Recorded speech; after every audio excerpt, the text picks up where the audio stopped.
بقول لك دلوقتي بعد اذنك. حضرتك على سبيل كده من يومين كنت بتتكلم عن وقت الراحه، يعني لو انا بضخم وكده قلت ان هو الراحه من دقيقتين لخمسه، مش 5 دقايق كتير يعني؟ طيب شايفها كتير بصراحه يعني. في ناس كتير قوي اتكلمت عن النقطه دي، قالت ان 5 دقائق كتير. بس احنا لازم قبل ما نتكلم نقول كتير ولا قليل.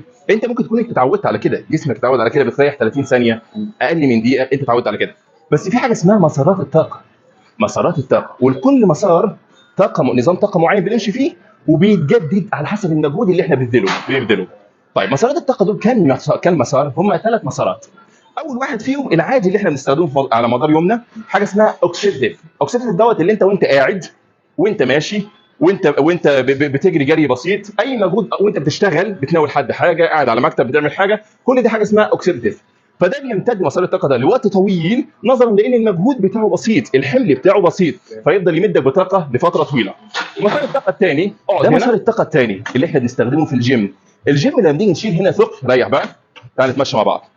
لما نشيل فيه ثقل علشان نريح لو احنا بنضخم ونرجع نعمل مجموعه ثانيه، لازم ناخد الفتره الزمنيه اللي احنا قلنا عليها من دقيقتين ل5 دقائق. ليه؟ علشان هنا حصل هدم لجزيئات الطاقه، حاجه اسمها الاي تي بي، علشان تتجدد تاني بتاخد هي من دقيقتين ل5 دقائق.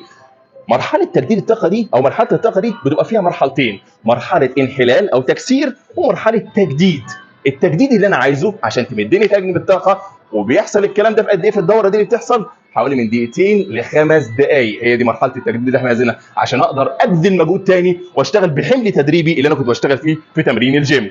مسار الطاقه الثالث اللي هو اسمه اي تي بي سي بي، وده من اصعب المسارات، وده اللي بيستخدمه لعيبه الباور ليفتر ولاعيبه الويت ليفتنج. ايه بقى المسار الثالث ده؟ اللي هو بيشيل وزن من نقطه A، رفع الاثقال، لنقطه B.